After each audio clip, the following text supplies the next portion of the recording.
Alô, você do programa Mito e Verdade, né? Continuamos aqui na nossa trajetória brilhante desse sucesso que o programa está alcançando nos mais distantes lugares, né? Não só no Brasil, mas também no exterior. O programa Mito e Verdade tem esse compromisso, né? Quando eu criei esse programa, eu criei muito consciente de que era preciso um programa que não ficasse no lugar comum, né? Que não ficasse discutindo, como a gente fala, o sexo dos anjos. Não, nós temos que levantar questionamentos, discutir posições, afirmar também posições, porque, infelizmente, nós estamos no século XXI e ainda assistimos práticas de intolerância religiosa. E como é que a gente combate essa intolerância? Todo mundo falando a mesma língua, todo mundo ombro a ombro contra quem nos ataca, né? Quem ataca a religiosidade afro-brasileira. Então eu acho que é muito importante nós, nesse momento, criarmos uma grande rede de solidariedade mútua para que nós possamos, salvo todas as diferenças de prática, de ritual, nós podemos comungar o mesmo pensamento, que é o de preservar a nossa religiosidade. E por isso, até em torno de perguntas e sugestões, eu resolvi gravar esse programa, essa segunda etapa, em cima de um questionamento que não é de um ou dois, mas de várias pessoas que praticam o culto afro-brasileiro, que é o que seriam as nações no candomblé? Porque você ouve, não, eu fiz santo no Angola, eu me iniciei no Queto, eu me iniciei no Efon, eu me iniciei no Jeje, e aí nós sabemos que de nação para nação esse ritual ele muda, ele atravessa mudanças, ele tem nuances diferentes, né? Então, primeiramente, né, vamos definir o que seriam essas nações. Olha só, minha gente, quando nós falamos em nações, não há como mexer nesse assunto, tocar nesse assunto, sem nos reportarmos ao universo da escravidão, ao passado desse negro que traz esse culto ao Brasil. Porque o próprio significado da questão nação vem desse conjunto de contribuições de África. Quer dizer, quando, pela força do tráfico negreiro, pelo instrumento da escravidão, esse negro é trazido para o Brasil como mão de obra escrava, trabalho compulsório, aqui, ao chegar aqui ao Brasil, claro, gente, você procura sempre se associar a quem tem a mesma origem que você.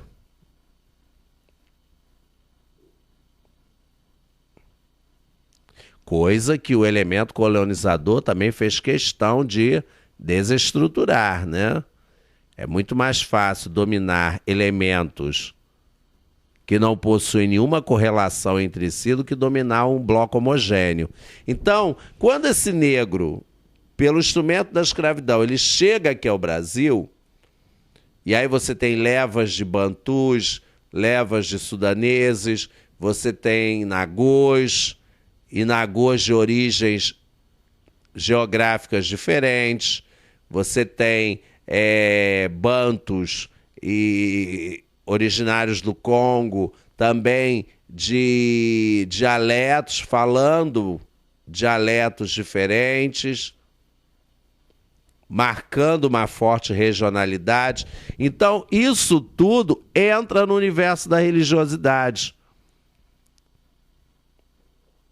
Esses negros começam a se agrupar em torno de um mesmo culto. Então esse nagô que chega ao Brasil, dependendo da região de onde ele é originário, procedente, e aí nós não podemos deixar de perceber que o orixá, no caso, vamos falar dos nagôs, né? No caso, o orixá que ele cultua é um orixá ancestral da sua comunidade.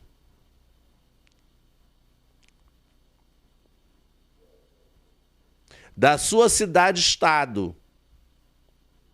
Como nós temos, por exemplo, o culto em Oió, graças à ancestralidade de Xangô, o orixá ancestral, em Oxobô, Oxum, em Equitifã, Oxalá e Ifé. Então, esse universo de nações, de cidades e estados, politicamente organizadas, que o elemento português, europeu, encontra em África, essa estrutura nacional, vamos colocar entre aspas, ela migra para o universo da religião. Então, quando a gente fala em nação Jeje, nação Queto, nação Efon, você está falando em complexos culturais. Você está falando em complexos religiosos cuja marca é uma tradição de culto típica de negros originários daquela região em África. E, na verdade, quando isso chega ao Brasil, quando isso acontece aqui no Brasil, o que você tem nesse total é uma mini África, muitas das vezes dentro do próprio espaço da Casa de Candomblé. E isso é uma realidade existente, pessoal, dada e existente.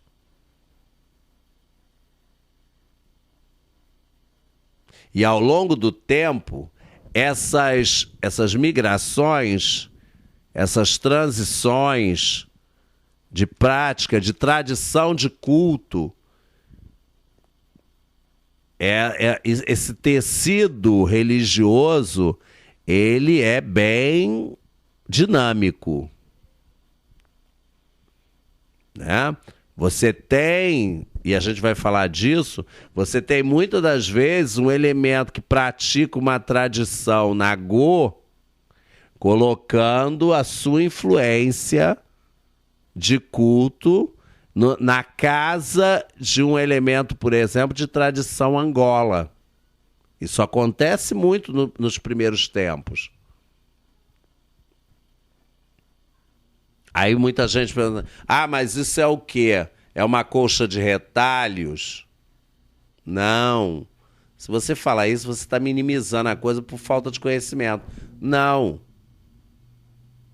Muitas das vezes, a necessidade de preservar o culto fez com que os nossos primeiros líderes promovessem essa troca, promovessem essa troca de influências, para que aquilo não se perdesse.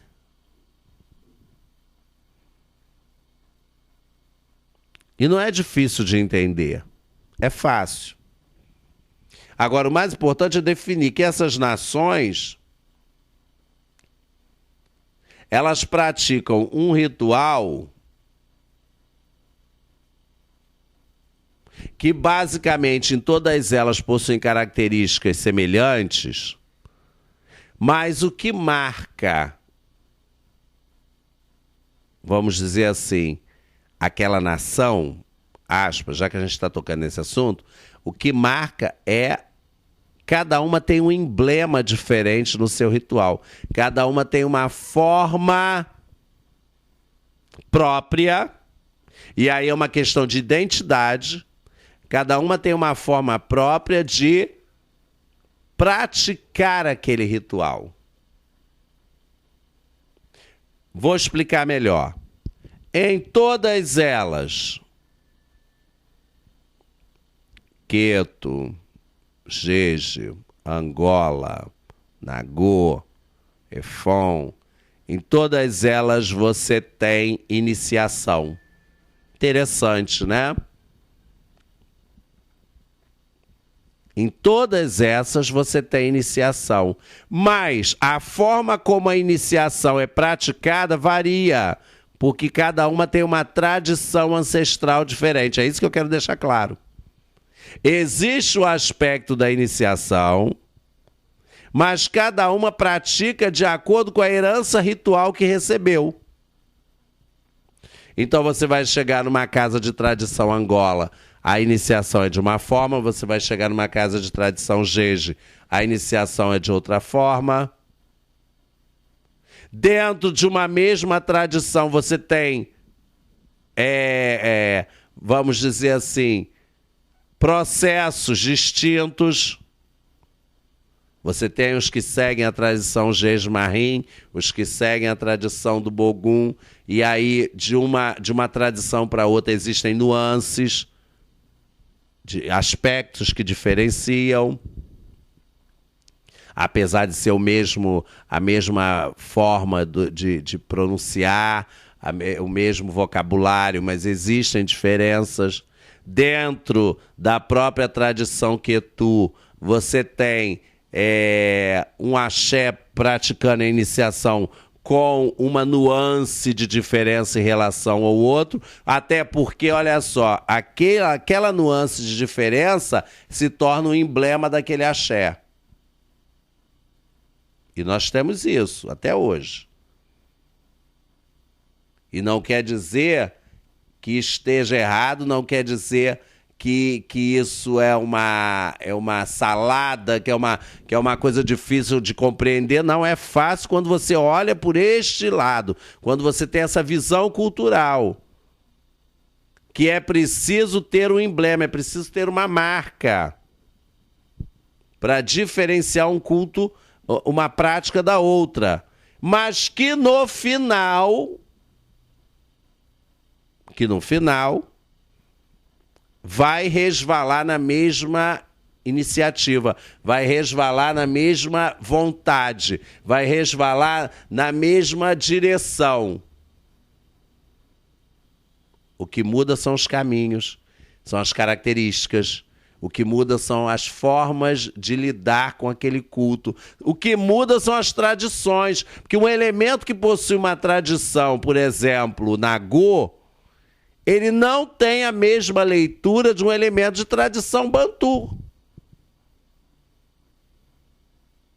Até porque na origem do culto, esse Nagô cultua orixá, esse elemento Angola cultua Inquice.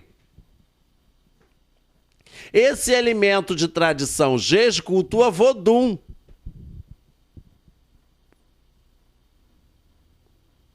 O que causa talvez essa confusão de identidades é quando o elemento que cultua Vodum acopla um culto orixá dentro do culto dele.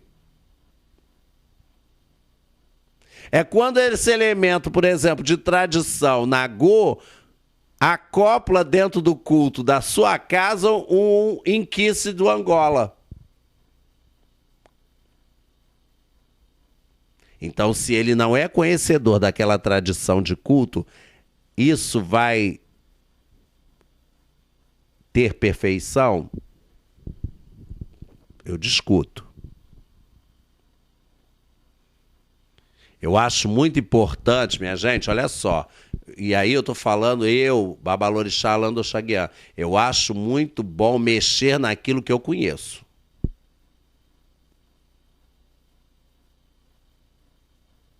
Eu posso conhecer, né, um outro segmento de culto, de assistir, de estudar, por exemplo. Todo mundo sabe que eu sou pesquisador, que eu sou historiador, né, com trabalhos publicados, sou especialista em memória social. Então eu posso ter uma visão disso tudo por aquilo que eu estudo, por aquilo que eu presencio, mas a vivência do culto, eu acho que nós temos que ter a noção do limite. E que muitas das vezes eu assisto pessoas na prática do culto afro-brasileiro com uma necessidade tão grande de abarcar tudo e no final algo se torna incompleto.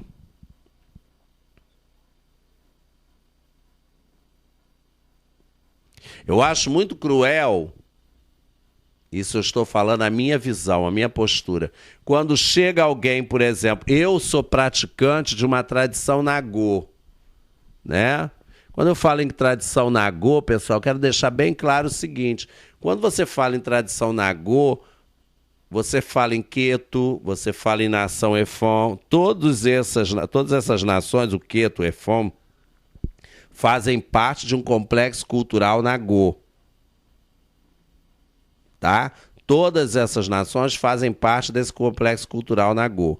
Então, quando chega até a minha casa um elemento oriundo de uma tradição banto, que cultua, por exemplo, o Inquice Quitembo, que aqui no Brasil se convencionou em chamar tempo, né?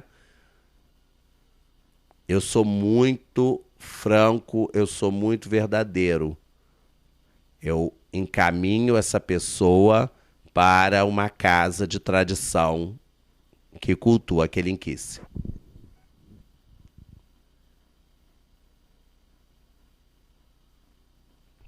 Aí vem alguém e pergunta assim, Pai Alain, mas o senhor não sabe cuidar de Quitembo? A questão não é essa. A questão é que a minha casa tem uma tradição de culto na qual aquele Inquice não se encaixa. E aí você tem que ter a hombridade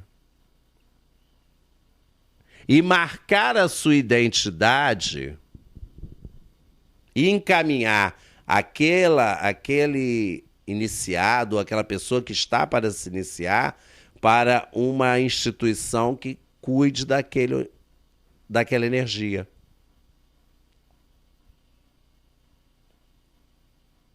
Eu acho que principalmente você tem que ter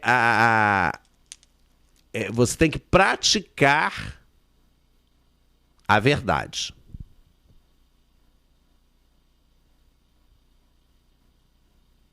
Não é isso?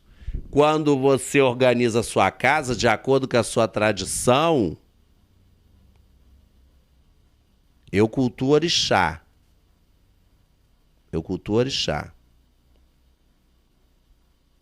O meu irmãozinho do Jeje, que cultua Vodum, ele possui a tradição dele. Então, quando você migra, muitas das vezes, de um axé para outro, você tem que ter muito essa preocupação. A energia que você cuida, ela ganhou uma marca, ela possui sinais de identidade em que dentro de uma outra tradição de culto ela pode se perder.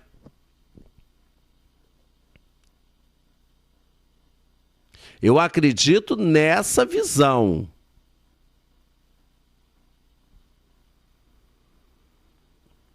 E aí, muitas das vezes, alguns zeladores, por uma série de motivos, de razões, promovem certas adaptações que descaracterizam o próprio culto e a própria casa.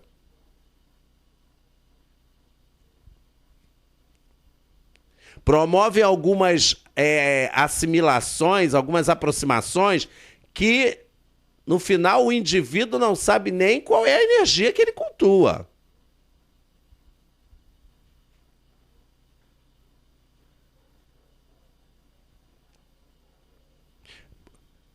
Você tem, no Angola, Inquice ligado à guerra, você tem Inquice ligado à agricultura, você tem na tradição nagô, orixás ligados à guerra, ligados à agricultura, você tem na tradição do Jeje, orixás ligados à guerra, à agricultura, mas que possuem características e formas de culto totalmente distintas.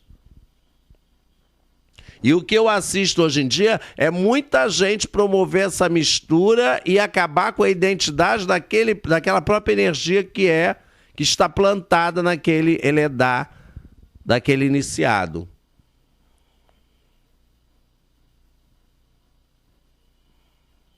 Muitas das vezes acontece de amigos me procurarem: ô Alain, me explica a existência desse Vodum Bessem, desse Vodum Sobô. Eu, como uma pessoa que pesquiso, que estou em constante pesquisa, em constante leitura, vou lá, explico, tento solucionar as dúvidas, que eu também não tenho todas as respostas, procuro ter, mas não tenho, né? Até porque a pesquisa é algo que me seduz muito. Então eu vou lá, procuro satisfazer a necessidade da resposta dessas pessoas, e aí a pessoa me pergunta assim: poxa, na tua casa faz sobô? Não. Eu não sou jeje. A minha tradição é nagô.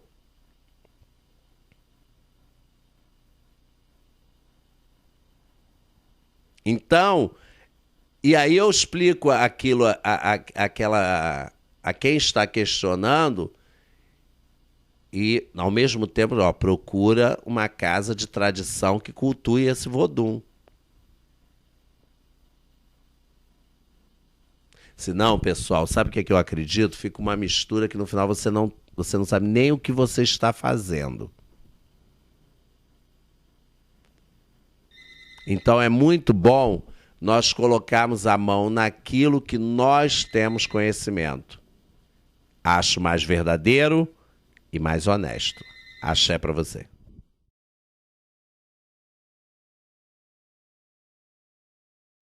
E é isso aí, minha gente. Quando nós falamos dessa variação de origens, de tradições, de culto, mais uma vez eu reitero que em todas essas bases religiosas, em todas essas matrizes de culto, nós temos procedimentos, processos que têm similaridades, que têm semelhanças e aproximações. Como eu coloquei para vocês, em todas essas matrizes, nações que nós falamos, nós temos iniciação. Nós temos renovação de compromisso, obrigações. Então, existem aspectos de semelhança. Nós temos cerimônias, rituais de fortalecimento do Ori. Agora, o que varia? Os momentos em que são realizados. Varia os elementos utilizados na composição daquele ritual. Os ebós são distintos. Existem, nas diferentes nações, ebós que são emblemáticos, que são típicos daquela tradição de culto. Existem procedimentos, até mesmo de uma simples lavagem de assentamentos, mas que variam de tradição para tradição.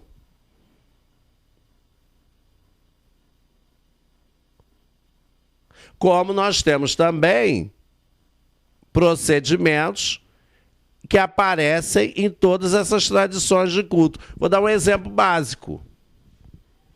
A cerimônia da cura. Né? Em todas as tradições de culto afro, você tem a prática da incisão, né, no corpo. Mas o que muda? Mudam os momentos dessa prática.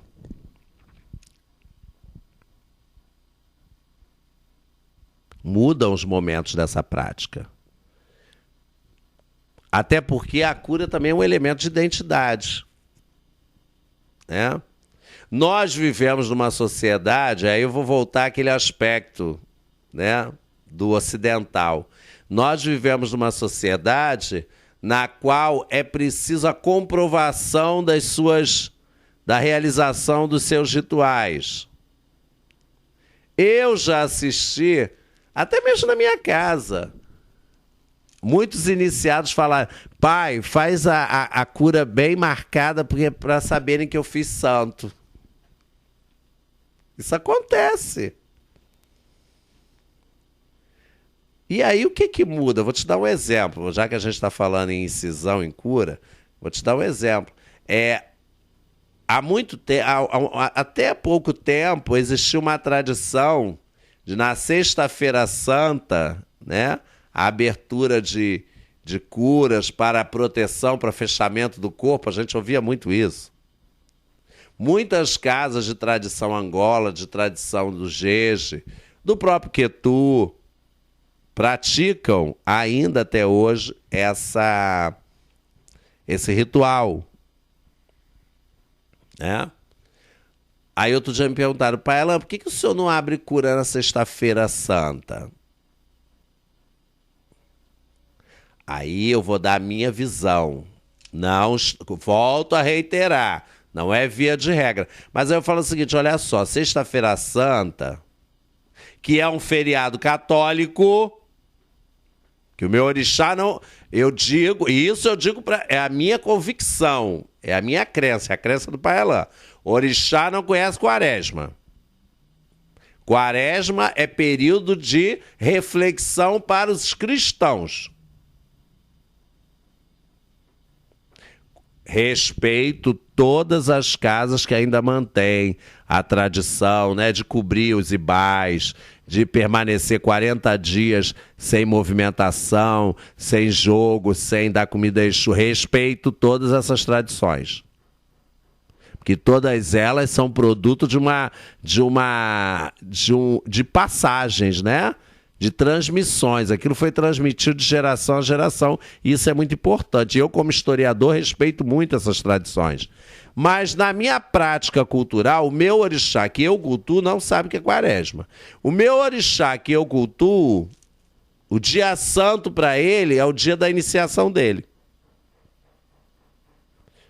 Né? Eu acho que o dia mais sagrado para um iniciado é o dia da sua iniciação. Então, na sexta-feira, por força da nossa criação cultural, por força da nossa tradição de família, de educação familiar, na Sexta-feira Santa a gente faz aquele almoço, se alimenta de frutos do mar, em respeito à nossa herança cultural, que é cristã, não é verdade? Mas que não é uma via de regra, não é uma obrigação. Aí me perguntam: mas o senhor não abre a cura na Sexta-feira Santa? Não.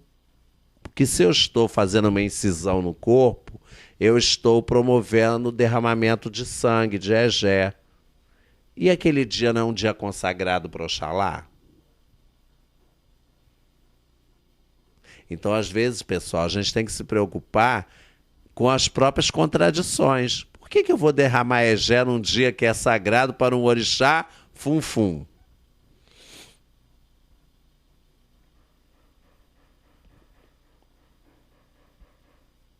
Aí a gente fica com a cara do porquê, né?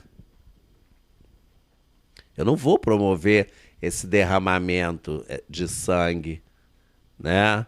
E hoje, pessoal, existe um aspecto fundamental. Nós estamos numa sociedade, em pleno século XXI, onde o cuidado com a higiene pessoal é imprescindível. onde as pessoas estão cada vez mais preocupadas corretamente com a transmissão de doenças. Onde nós estamos tendo uma preocupação cada vez maior com essa saúde dentro das casas de candomblé.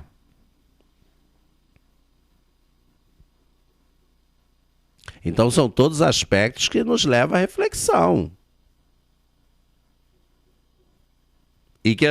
E que o elemento que nos procura também está preocupado com isso.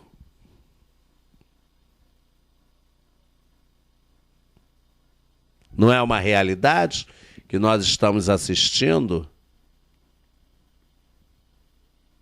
Que hoje, quando o pré-iniciado vem nos procurar, o Abian, a primeira coisa que ele traz da lista é a sua navalha e a sua tesoura.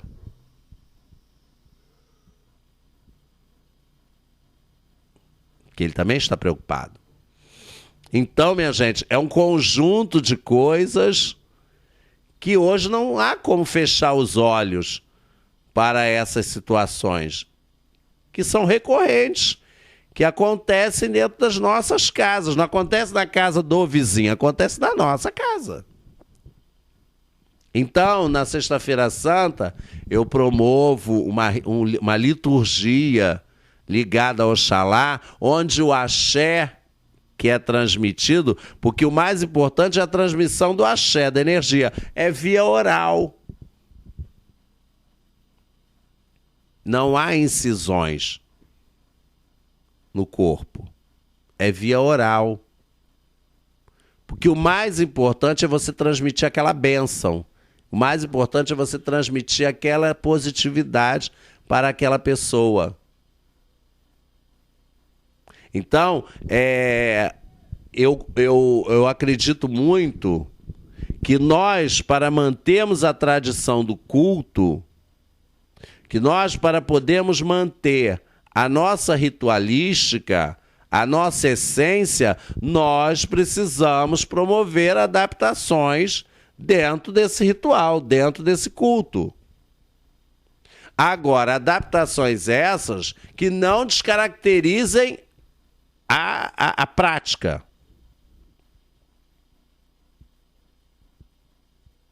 Mas isso envolve uma polêmica, né? Vem uma série de assuntos. E eu já ganhei muita pedrada, não pensa você, porque eu não tenho medo de falar. Eu tenho medo de ficar calado e me omitir. Que eu acho que o pior pecado do ser humano é a omissão. Ou você é contra ou você é a favor, se posicione, mas não se omita, né? Porque eu recebo muitos questionamentos em cima de declarações que eu pronuncio, mas mais uma vez eu deixo claro, eu pratico aquilo que eu acredito. Sempre deixo mais uma vez isso bem exposto, respeitando aqueles que possuem visões diferentes, práticas diferentes. Não, eu não sou o dono da razão, eu não tenho a visão única, não, eu tenho a minha visão das coisas. Algumas pessoas compactuam do mesmo pensamento que eu, outras não. E não é por isso que nós vamos nos degladiar. Vamos pensar, vamos abrir esse fórum de debate. Isso é tão importante, pensar nossa religião. Porque outro dia me perguntaram num congresso, Pai Alain, o senhor usa o abô? Aquelas ervas maceradas em potes de muito tempo, que às vezes até enterrados, né? Como algo fluido de energia. Eu acredito na energia do abô. Eu acredito que aquelas ervas possuem uma propriedade medicinal, curativa. Eu acredito que o abô possui um aspecto de purificação muito grande, mas na minha casa, o omieró, a água de ervas, ela é sempre fresca.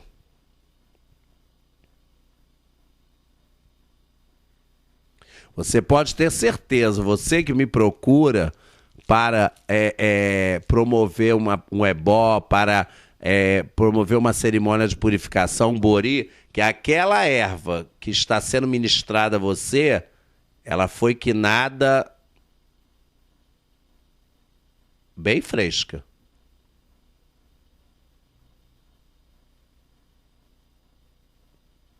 Por quê?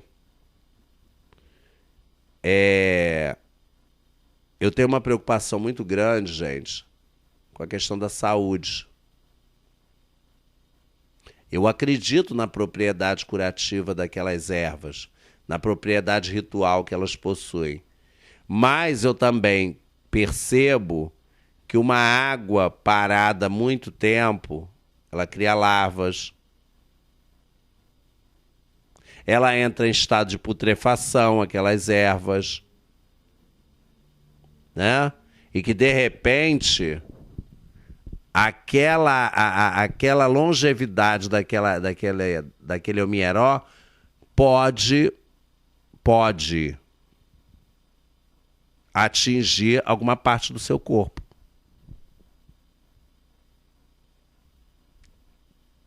Eu acredito nisso. Pode desencadear algum processo infeccioso em você. Porque, gente, ó, eu tenho fé no orixá, tá? Eu acredito nas minhas energias, mas eu sou corpo humano. O meu corpo reage a ações.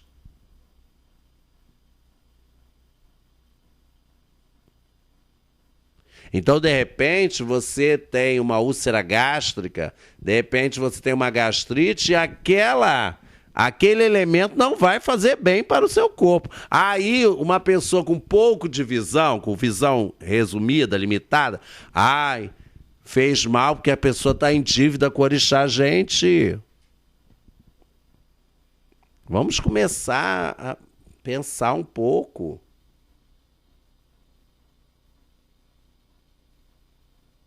Se você está com uma imunidade baixa, aquilo ali pode abrir canal para uma série de problemas. Então, na minha casa, eu não uso.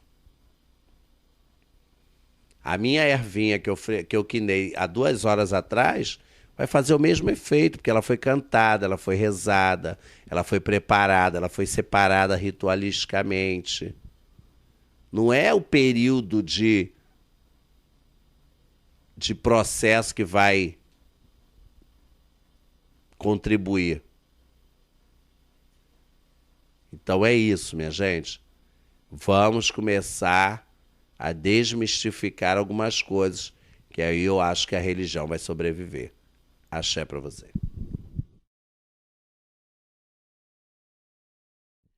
Eu acredito que o mais importante de tudo é a manutenção dessas tradições, né? De tudo aquilo que nós abordamos, eu acredito que não importa a nação, vamos colocar isso entre aspas, eu acho que a tradição do culto, ela precisa ser mantida, ela precisa ser renovada, e vamos deixar bem claro, renovação não é modificação, tá, gente? Renovada, relida, reciclada para os tempos atuais. Eu acredito que uma religião que sobreviveu ao açoite, uma religião que sobreviveu à discriminação, né? Porque nós sabemos que o 13 de maio de 1888, o negro alcança a liberdade, mas não alcança a visibilidade, né? Esse negro que está alforriado, que passa por esse processo de abolição, esse negro não é visto como cidadão. Ele tem uma existência muito precária nessa sociedade do século XIX. Então, tudo aquilo que é coisa de negro, que é coisa de preto, vamos dizer assim, né, com o linguajar da época, é marginalizado. o candomblé, o batuque, né? Esse samba que está nascendo ali naquele mesmo contexto da prática do ritual. Então, tudo isso é marginalizado. Então, eu acredito que uma religião que venceu todas essas adversidades, essa religião tem uma força. Essa religião tem um fôlego de existência muito forte. E essa religião também se sustenta naquilo que é transmitido. Porque, gente, olha só, nós não temos no candomblé código escrito. Nós não temos um livro sagrado. Até porque a nossa religiosidade é produto de uma sociedade ágrafa. Parêntese, sociedade sem escrita. Os nossos negros africanos, o que vem escrito pós essa diáspora negra é escrito pelo elemento branco, que tem todo um olhar, né, subjetivo, que tem todo um olhar do elemento colonizador, que tem todo um olhar de superioridade, que ele se autoconsidera, né, superior, culto, racional, inteligente, e atira o negro na barbárie. Então, tudo aquilo que é produzido por esse negro é visto com o olhar do senal. Essa religião, então, ela se mantém graças à força dessa transmissão oral, dessa oralidade. Ela sobrevive graças a esse ouvir falar. A esse o meu mais velho me disse. E isso é transmitido. Só que olha só, minha gente, em décadas de transmissão oral, muita coisa se perde, muita coisa se adequa.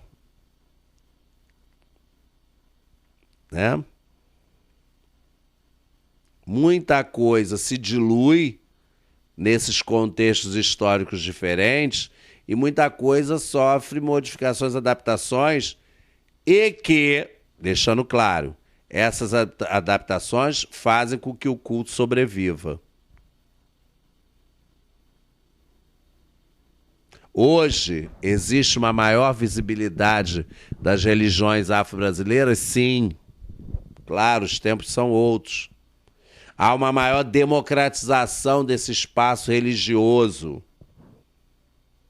Há uma maior democratização dessa sapiência do culto, desse saber fazer.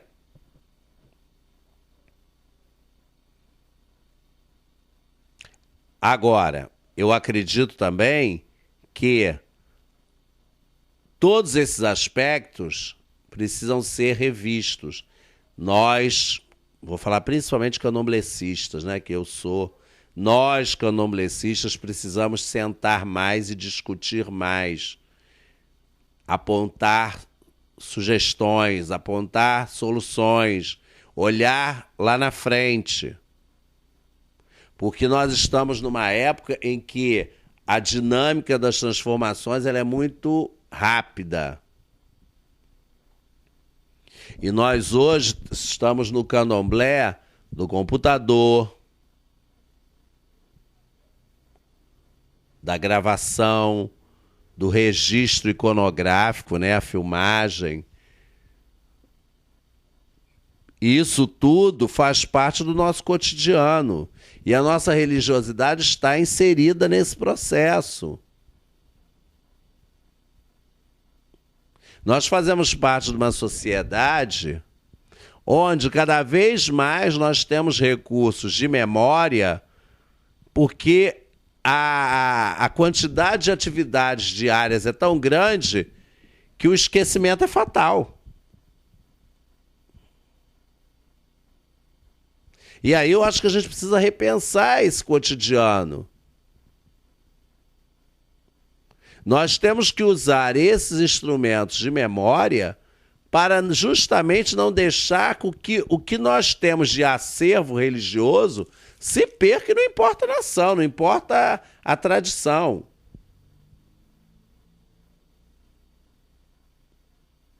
Eu vou ser muito franco a vocês. Pai Alain, posso escrever essa reza? Posso gravar? Pode.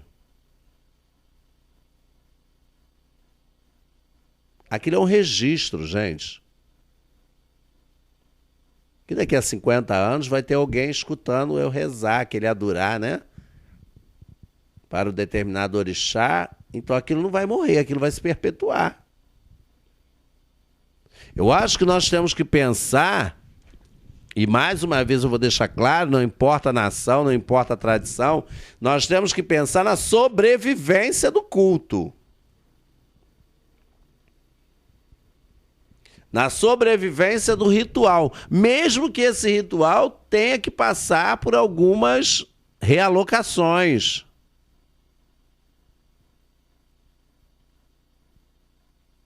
Por que que eu não posso usar um eletrodoméstico na minha função espiritual? Posso sim. A tecnologia está ao nosso dispor. O que eu não posso é utilizar algo que quebre o ritual, a tradição. Não. A folha, a erva, ela precisa ser quinada, ela precisa ir para o pilão, ela precisa ser rezada, é preciso que haja uma invocação ao orixá para que aquilo tudo seja consagrado. Isso tudo é ritual. Eu não posso pegar a erva, colocar no mix, processador e bater o banho. Isso eu não posso fazer. Mas eu posso, por exemplo, eu acho que não tem nenhum empecilho em utilizar a farinha de acaçá, que já está industrializada, que está facilitando o meu ritual. Eu não vou precisar ficar horas quebrando o milho branco para produzir esse acaçar. Não, eu estou numa sociedade capitalista, o tempo é dinheiro. Né? A produção do acaçar é que é o âmago da coisa. Aquilo ali, sim, a utilização dele é que tem a vital importância no culto. Não é verdade? Então, eu acho que... na minha casa tem que triturar no moinho, na pedra. Ótimo, continua assim. Tá dando certo, maravilha. Mas na minha não, eu preciso agilizar. Eu preciso usar a tecnologia que está ao meu dispor.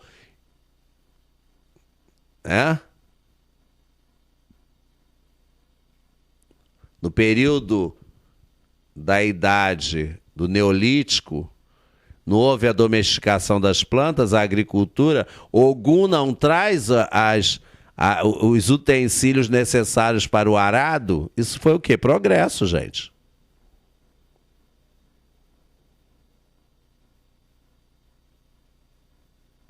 Quando há o desenvolvimento do pilão para se amassar um inhame tão querido pelo orixá Oxoguian, isso não é tecnologia usada na época? Que ele precisava, Oxoguian, o que ama inhame pilado, né? Então, eu acredito nessa... E para isso, não são necessárias... não é necessário que você desmonte tradições, que você entre em choque com a ancestralidade. Não. É adequar a nossa religiosidade aos nossos tempos. Aí eu acho que o candomblé vai avançar à frente, que nós vamos reunir um número maior de adeptos, Porque agora, nesses momentos difíceis de intolerância, de perseguição, a gente não pode se esconder, não. Tem que levantar a cabeça.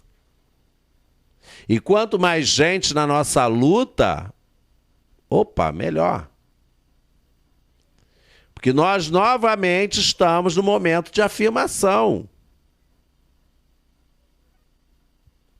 Só que hoje, o meu Abian, o meu pré-iniciado, ele trabalha, ele tem um horário semanal de trabalho extremamente complicado, ele tem uma vida social a cumprir, mas ele precisa cumprir as obrigações espirituais dele. Tem como adaptar? Claro.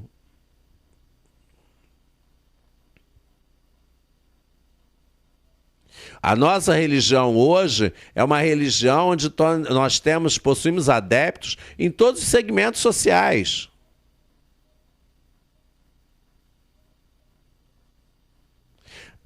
Uma pessoa que se dedica ao culto, ela não pode ter a sua vida estagnada por causa daquele ritual. Não, aquele ritual tem que fazer parte do dia a dia dela. A informação precisa ser passada. O nosso iniciado precisa ser... Aqui em casa tem uma regra. Todos podem saber, mas nem todos podem fazer. Porque se você, meu irmão zelador, minha irmã zeladora, não passar essa informação para o seu iniciado, ele vai para a internet, ele vai para outros meios de obtenção de respostas e, de repente, ele vai receber um conteúdo totalmente equivocado. Ele vai receber uma explicação totalmente deturpada. E a culpa foi de quem? Sua, que não esclareceu. Ah, mas não esclareceu, sabe por quê? Porque muitas das vezes você não sabe, porque você não pesquisou, você não estudou, você não buscou informação.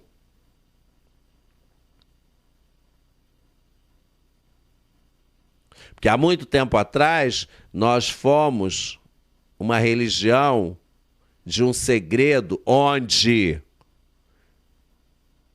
acumular saber era acumular poder. Então, eu, Babalorixá Lando Oxoguian, digo, ou a gente muda essa lógica, ou a religião tem um curto tempo de vida. Ou nós saímos do conforto da nossa cadeira de vime e partimos para compreender o universo da nossa religião, ou o nosso iniciado vai procurar respostas em outros lugares. Muitas das vezes em outros credos. Que fé que não se alimenta, morre. Energia que não se movimenta, para. Então eu acho muito importante essa percepção. Vamos alimentar o nosso ritual de fé, de prática, de estudo e de troca. Que o que eu faço com vocês no Mito e Verdade é isso, troca de conhecimento. Porque eu recebo muita coisa, eu veiculo muita coisa, eu leio tudo que vocês me passam. Então, essa dinâmica, essa interação nossa, é que eu acho que é a mola fundamental de onde nós queremos chegar. Tá? Então, mais uma vez eu digo, a nossa intenção com Mito e Verdade é, pelo menos, levar você à reflexão. Fazer com que você se movimente, fazer com que você perceba a necessidade de mover essa roda de questionamentos, de perguntas, de dúvidas. Vamos sair do nosso lugar confortável. Vamos abrir um fórum. Esse diálogo tem que ser aberto. Ele tem que ser constante. Não importa a bandeira, não importa o emblema, não importa a nação. Importa que nós estamos indo para a mesma direção. Né? Não importa a forma como que praticamos. Importa é o fim ao qual nós nos dedicamos. Axé, axé e axé.